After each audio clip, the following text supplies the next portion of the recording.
El misterio de Sarah Leighton. Novela negra. Francisco R. Delgado.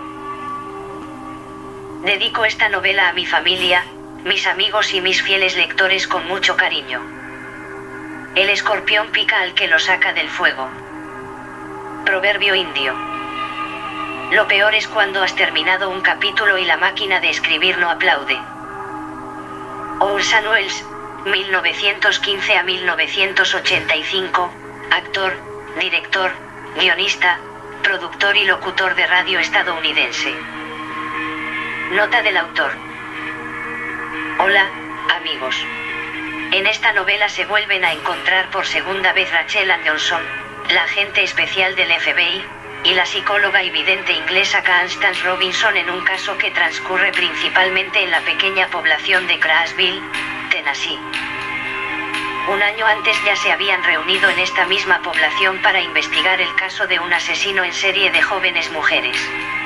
Esta historia está relatada en mi novela titulada El asesino itinerante. Anteriormente, a primeros del año 2021, Rachel Ann Johnson fue requerida para investigar una serie de asesinatos ocurridos también en la pequeña población perteneciente al estado de Tennessee. Pero en aquella ocasión Rachel Johnson y Constance Robinson aún no se conocían. El jefe de policía de Crashville, John Donnelly, fue en aquel momento con el que colaboró estrechamente para encontrar al culpable de esas víctimas que estaban muy relacionadas entre sí. En aquellos momentos Constance se hallaba muy ocupada con su trabajo en un conocido hospital psiquiátrico londinense, y también, y muy a su pesar, sirviendo como contrapeso y de principal antagonista de Emma Wattles, la vampira. Esta era una mujer que había llegado a tan extraño estado merced a los poderosos de hechizos ejecutados por un demonio. Toda esta historia se narra en mi novela titulada El rastro del asesino. En esta segunda y fructífera colaboración entre las dos investigadoras y amigas se narra una historia muy diferente. Mis queridos amigos, creo que llegados a este punto no resulta muy conveniente ni tampoco deseable que os adelante nada más sobre esta interesante y extraña trama. Os dejo ya con ella. Confío en que lo paséis tan bien leyendo esta novela, por lo menos, que como yo he disfrutado escribiéndola. Un abrazo y un cordial saludo a todos. Hasta siempre. Capítulo primero. En una pequeña iglesia de Crashville, Tennessee, había aparecido detrás del altar el cadáver de una chica crucificada, colocada en posición invertida. Samuel Bowler, el párroco, abrió por la mañana la puerta de la iglesia y se quedó horrorizado por lo que estaba viendo. Comenzó a temblar espasmódicamente, y casi se desmayó. A pesar de ello, se obligó a sí mismo a acercarse hasta la chica. Tal vez aún estaba viva. La joven, una rubia de largo cabello rubio ligeramente ondulado, tenía los ojos cerrados. Un gran charco de sangre se había ido acumulando debajo de su cabeza. Tenía las manos y los pies clavados a la cruz de madera. Vestía con una especie de túnica blanca, que ya estaba empapada de sangre en varios lugares. Samuel observó que la chica no respiraba. Estaba muerta. Se dio la vuelta para no seguir contemplando tan tétrica imagen. Luego, extrajo su teléfono móvil del bolsillo derecho de su americana marrón. Enseguida se comunicó con la comisaría de policía. Por favor, póngame con el jefe de policía. Soy el reverendo Samuel Bowler. Sí, enseguida, reverendo. Se oyó un leve clic a través de la línea cuando la joven oficinista le pasó la comunicación con John Donnelly, el comisario. Buenos días, Samuel. Qué extraño es que tú me llames. ¿Ha ocurrido algo? Sí. Así es, John. No te lo vas a creer. Esto es muy grave. Por favor, ven pronto. Te espero aquí, en la iglesia. Apenas 10 minutos después, el jefe de policía llegó acompañado del agente Bill Riley. En cuanto los dos policías entraron en la casa de Dios, se quedaron anonadados. Jamás hubieran sido capaces de imaginar el macabro espectáculo que se presentaría ante ellos. ni tan siquiera en sus más locos y absurdos sueños. Dannelly se acercó hasta el cuerpo y le tomó el pulso. No percibió ningún latido. A continuación, y antes de tomarle las huellas dactilares a la joven asesinada para su posterior identificación, telefoneó a la patóloga forense Ellen Cooper, que estaba pasando unos días de vacaciones en Crashville. Estaba seguro que ante un caso tan especial no le importaría interrumpir su descanso por un día. Ellen Cooper, que habitualmente trabajaba en Knoxville, tanto ejerciendo su profesión como patóloga forense, como impartiendo algunas clases en la Knoxville University, tardó un cuarto de hora en llegar. Encontró al jefe de policía y a su agente acompañados por el cura en la puerta de la St. Alphonsus Catholic Church. De entre las numerosas iglesias y lugares de culto que había en Crashville, más de 50, esta era la única iglesia católica. Con el objeto de calmarse un poco, y mientras se encontraba esperando a la doctora, había encendido un cigarrillo. Mientras fumaba nerviosamente en la puerta de la iglesia tenía la mirada perdida puesta en el cielo, que en ese momento se hallaba totalmente despejado de nubes, como preguntándose por qué Dios habría permitido que ocurriese un suceso tan terrible como aquel. El jefe de policía tenía ya casi 50 años, con más de 20 años de experiencia en su cargo, pero a pesar de ello nada ni nadie le había preparado para tener que ocuparse de un caso así. Bill Riley, el agente que lo acompañaba, se encontraba a su lado muy serio y sumido al igual que su jefe, en extraños y sombríos pensamientos. En esos momentos llegó la patóloga forense. Ellen Cooper acababa de bajar de su vehículo. Buenos días, doctora. Lamento tener que haberla llamado. Sé que está usted disfrutando de unas merecidas vacaciones, pero es el mejor patólogo forense que conozco. Hola, comisario. Me ha extrañado mucho escuchar que habían encontrado un cadáver aquí, en el interior de la iglesia. Sin lugar a dudas, es uno de los lugares menos adecuados para cometer un asesinato. Desde luego que sí, doctora, le respondió Dannelly mientras tiraba al suelo la colilla de su cigarrillo y la pisaba con fuerza. Luego añadió: tengo que prevenirla. Estoy seguro de que a pesar de su dilatada carrera nunca en su vida ha visto usted un crimen tan atroz. Vaya. Me está usted dando miedo. Sin más preámbulos, la conocida patóloga forense británica pasó al interior de la iglesia, seguida de cerca por el sacerdote y los dos policías. ¡Oh, Dios mío!, exclamó Ellen sin poder evitarlo mientras abría los ojos como platos, incrédula ante lo que estaba contemplando. Superada la terrible primera impresión, se acercó hasta el cuerpo de la joven y le tomó el pulso en la carótida, pero tal y como ya se había imaginado al verla, no encontró ningún latido. Luego, realizó diversas fotografías del cadáver, y de la supuesta escena del crimen con el fin de documentar posteriormente el informe de la autopsia. La ambulancia acababa de llegar. Poco después, dos enfermeros auxiliares entraron en la capilla. Después de superar la fuerte impresión que ambos habían recibido, bajaron la cruz con la joven crucificada hasta el suelo. Después la colocaron sobre la camilla plegable que habían traído.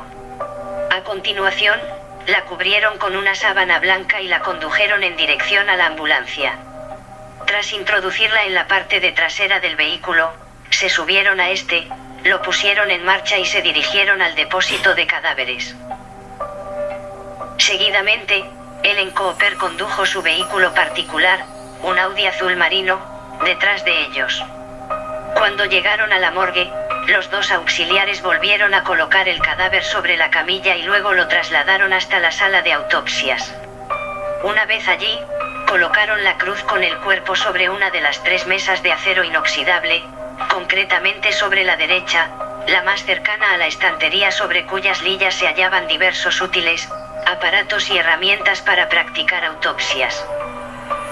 Ya a solas con el cadáver, la médico forense volvió a hacerle varias fotografías, que después uniría a las que ya había realizado en el interior de la iglesia. Ellen suspiró con fuerza mientras se ponía su ropa y calzado de trabajo en el pequeño vestuario cercano a la sala de autopsias. Aquello era una locura. ¿A qué clase de ser degenerado y gravemente perturbado se le habría ocurrido cometer un crimen tan detestable y de forma tan brutal? Pensó que toda la escenografía y el que el cadáver se hubiese encontrado dentro de una iglesia parecía indicar que lo había cometido un fanático religioso, o más bien un adorador del diablo. Sobre todo el hecho de que la cruz se hubiese colocado boca abajo, en posición invertida, así lo parecía. Ayudada por unas grandes tenazas y realizando bastante fuerza consiguió extraer los 3 grandes clavos que la chica asesinada tenía clavados en las palmas de las manos, y el que atravesaba ambos pies. La chica estaba vestida con una especie de toga romana blanca que ahora tenía grandes manchas de sangre por todas partes. Principalmente de la sangre que se había deslizado hacia abajo desde la herida de los pies. A continuación, desplazó de lado el liviano cuerpo de la joven atrozmente asesinada, y apartó la cruz sobre la que había estado clavada. Luego, colocó la cruz de madera de pie, apoyada en la pared de enfrente de donde se hallaba el extremo inferior de las 3 mesas de acero inoxidable. Volvió a hacer algunas fotos de la cruz. Esta tenía varias manchas de sangre y estaba compuesta por 2 listones largos y anchos de madera, no muy gruesos. No era muy pesada. Seguidamente, desprendió al cadáver de esa especie de toga romana que llevaba. Debajo de ella, el cuerpo se quedó desnudo. No llevaba ropa interior. Ellen Cooper tomó a través de su mano enguantada, un pequeño bisturí de hoja muy afilada, de la cercana estantería. Luego, se acercó al cadáver de la joven rubia con la intención de practicarle una incisión en forma de V sobre su delgado tórax. Acababa de colocar el bisturí debajo del hombro izquierdo cuando de repente notó que el pecho de la joven se hinchaba, inspirando aire. «Oh, Dios mío. Es un milagro. Esta chica todavía está viva», casi gritó Ellen, tremendamente emocionada y sin poder evitarlo. A continuación, para que el cuerpo no se enfriara, la volvió a tapar con la sábana blanca. Luego, abrió con cuidado con su mano izquierda enguantada con finos guantes de látex, ambos párpados de la chica, mientras con su mano derecha le aplicaba rápidamente y por un solo segundo el haz de luz proveniente de su pequeña linterna. Sus ojos apenas reaccionaron, pero ambas pupilas disminuyeron su tamaño al entrar en contacto con el haz de luz. Era un reflejo automático, pero sin duda alguna aquella chica aún permanecía con vida.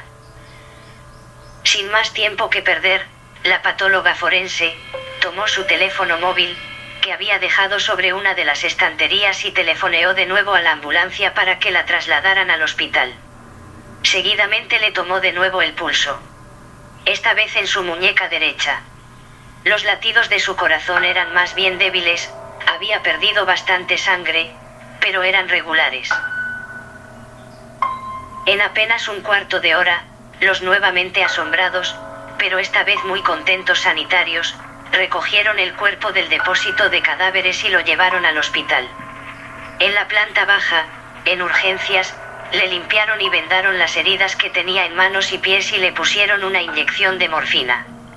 Luego la vistieron con una bata de hospital, abierta por detrás, y la subieron en el ascensor hasta la 2ª planta. Allí le colocaron una vía intravenosa para poder suministrarle el suero que gota a gota se iba introduciendo en su torrente sanguíneo. Durante todo aquel proceso, la joven y bella paciente, tan repentinamente vuelta a la vida, no recuperó la consciencia en ningún momento. Estaba en estado de coma. Probablemente provocado por el intenso dolor que le causaban sus heridas, la pérdida de sangre y el fuerte shock postraumático. Aquel mismo día, John Dannelly, el jefe de policía de Cracksville, escaneó en el interior de su despacho la huella digital que había tomado utilizando un pequeño tampón y una fina lámina de plástico, del pulgar derecho de la chica que habían crucificado, cuando visitó con su agente la escena del supuesto crimen. Seguidamente, introdujo el archivo escaneado de la huella en una base de datos de la policía. Concretamente en el sistema automatizado de identificación de huellas dactilares, o Automated Fingerprint Identification System, AFIS, por sus siglas en inglés, y pronto pudo comprobar la identidad de la chica rubia. Se llamaba Sarah Leighton y era de Las Vegas. Hasta hace muy poco tiempo había trabajado como camarera en el Caesars Palace, el célebre hotel y casino de Las Vegas. Dion pensó inmediatamente que a eso se debía su extraña indumentaria, una toga romana. Una vez que había averiguado la identidad de la joven salvajemente agredida, telefoneó al FBI. Se trataba de un grave delito que presuntamente se había cometido dentro de la jurisdicción que abarcaba varios estados. Algunos minutos antes, la doctora Cooper lo había telefoneado para informarle sobre la sorprendente noticia de la resurrección de la joven crucificada, y de su posterior traslado al hospital, en el que continuaba inconsciente.